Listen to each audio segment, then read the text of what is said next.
لا تظن أبدا أنني راض عما أعيشه، أو أنني وجدت في هذا الوضع القاسي راحة أو استقرارا، بل على العكس تماما، أنا لست متأقلما، بل صابر. وهنا يكمن الفارق الكبير، لأن الصبر لا يعني القبول، ولا يعني الاستسلام للأمر الواقع، لا أكثر. أنا لا أجبر نفسي على الرضا، ولا أقنع قلبي أن هذا هو ما أستحقه، لا أبدا.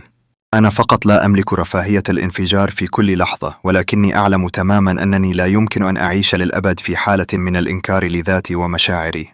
ما أراه من حولي واضح، الكل يسعى لراحته، الكل يبحث عن مصلحته، ولأني لا ألوم أحدا على اختياراته، فأقل ما أستحقه هو ألا يلامني أحد على قراراتي، أو يحاسبني على خطواتي القادمة.